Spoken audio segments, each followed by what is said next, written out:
Hi, my name is Cooper. I study music at SAE, and today I will be talking about the composer, producer, and singer-songwriter, Michael Trent Reznor. That is the last time you will hear me refer to him as Michael.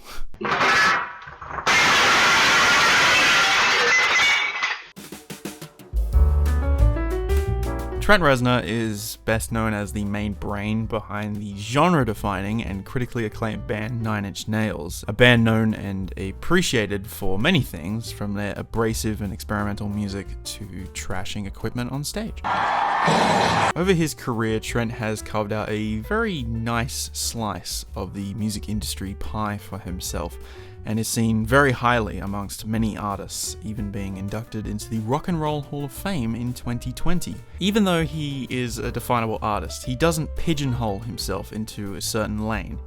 He's been a part of different bands, being a composer for music. Of course he composes for music. Being a composer for movies for over a decade alongside his longtime collaborator Atticus Ross. Collaborated with other artists both as 9 Inch Nails and as an individual producer, and has his own record label specifically for 9 Inch Nails related material called the Null Corporation.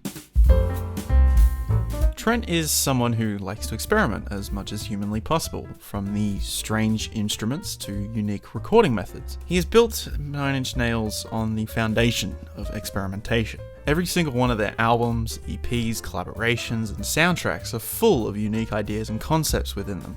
Whether that's the unconventional recording studios for the Downward Spiral, to using odd instruments like the Luminous Garden for the Gone Girl soundtrack. Trent constantly reinventing himself and what he's capable of means that anything that he and Atticus release is worth checking out, as it's unlikely to sound like anything on the market, even if the movie it's in isn't as good as the soundtrack may imply.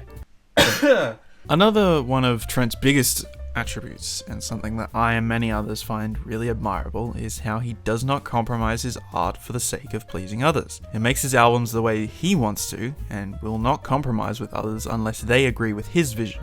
Even getting into fights with others, from mocking, quote, misogynistic gangster rap bullshit with his track Big Man with a Gun, to calling Marilyn Manson, quote, a dopey clown, which, yeah, to accusing Kanye of copying his live sets, and on and on and on. And thank God for that, because that total disregard of what others think has resulted in a discography filled with some of the greatest moments in musical history. Much like bands like Radiohead or Death Grips, their willingness not to conform nor stay in one place for too long brings out perfection. As Sun Tzu puts it in The Art of War, do not repeat the tactics which have gained you one victory, but let your methods be regulated by the infinite variety of circumstances. I'm sorry, that has nothing to do with the video. Trent has battled many challenges over his lifetime, mainly personal issues such as depression and suicidal ideation. These are things that are quite clearly seen on some of his albums, such as The Downward Spiral. Between that and his next project, he was in the darkest place he had ever been due to an addiction and the loss of a family figure. He has also faced issue with record labels, causing him to leave TVT Records in the early 90s due to them trying to mess with his creative vision, and Interscope in the late 2000s due to conflicts with their parent company, as well as a beef over a friggin' CD.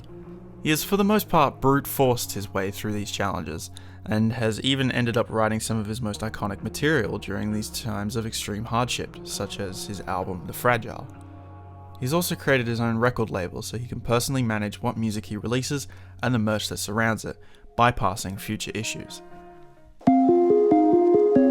In the book The Innovator's DNA by Jeff Dyer, which I totally read for this unit, don't say that, he talks about the 4 discovery skills for innovators: questioning, observing, networking, and experimenting. I think out of all of these, Trent exemplifies experimenting, which is described by Jeff as, quote, people who visit new places, try new things, seek new... Fucking cicadas. Okay, we get it, bro. Done? Thank you. Seek new information and experiment to learn new things. Trent very much is one of those who likes to experiment. His projects are usually very ahead of the curve, such as his blends of industrial and pop on his debut, or with his first foray into soundtracks with 1996's Quake.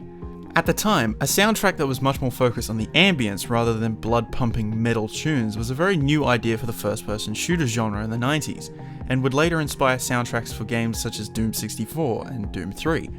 As Trent puts it, quote, "I'm involved in the actual sounds for this environment, which is not music. It's textures and ambiences and whirling machine noises and stuff. We tried to make the most sinister, depressive, scary, frightening kind of thing. It's been fun." He could also be categorized under observing and questioning, specifically when analyzing what's going on in the industry. Jeff describes observing as people who carefully watch the world around them, and the observations help them gain an insight into and ideas for new ways of doing things, and questioning as people who ask questions to understand how things really are today, why they are that way, and how they might be changed or disrupted. Trent tends to see what's going on around him within the industry to benefit both himself and have strategies for other artists so they don't get taken advantage of.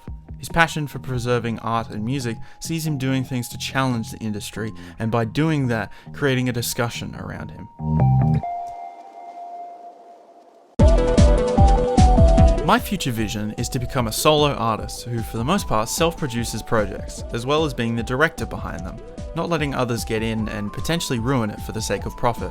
I want to be able to work on the projects the way that I want to and get my personal vision for my work out there. This includes the overall production of an album, the album cover and packaging, the music video and promotion. This even extends beyond albums under my own name. I wish to also help other bands with producing to help them reach their vision, or create soundtracks to video games, or to write novels.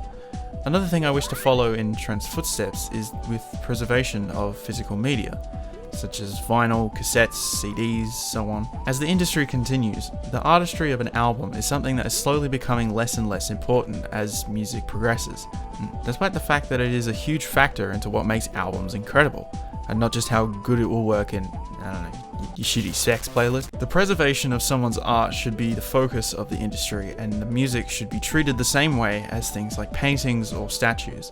As he puts it on the Nine Inch Nails storefront, digital formats and streaming are great and certainly convenient, but the ideal way I hope a listener experience my music is to grab a great set of headphones, sit with the vinyl, drop the needle, hold the jacket in your hands, looking at the artwork, and go on a journey with me. In terms of hard and soft skills, my hard skills include being good at creating stories and concepts and being experimental with those ideas. I'm also fairly decent at video production and editing, as well as having a surface level knowledge of how a few different softwares work, which includes things like music software, video software, photo editing software, and design software. My soft skills include being a quick learner, ambitious, honest, empathetic towards others, and having a great deal of self-awareness as well as enthusiasm to my own work. Usually. I could certainly benefit from learning more skills, however, which, while not required, can definitely assist in my future career as a musician, specifically in terms of using software. Despite knowing the basics of things like Ableton or Pro Tools, I would certainly like to know how to use these softwares to the fullest and be able to create unique and interesting sounds. I'd like to be able to understand things like plugins, different synth settings, and overall production and mixing methods more in depth so I can apply them to my future work without relying on others for assistance, as I prefer to work in a solo environment. Skills like these require a lot of knowledge, not just musically, but also in terms of what the industry is doing if you wish to be noticed, not just by major record labels, but also by the listener. You also need some luck that the pieces will end up falling in the right place at exactly the right time. Because in this industry, you need the kind of skill set and luck that dictates whether or not you going down a hill or a shopping cart is going to end up with you in neighborhood glory or your face smeared across the tarmac. It's a turbulent place where many have failed beforehand, but that's partially what makes it rather exciting. Like treading dangerous water, I'm willing to put as much as I'm physically and mentally able to over the next few years during my SAE education to gain the ability to tell the stories I want to tell and prove myself as an artist, and maybe even change the industry in some way, much like how Trent Reznor has.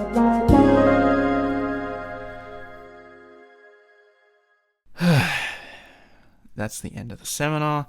Here are my references. Any questions? Well, that's good. Okay, bye.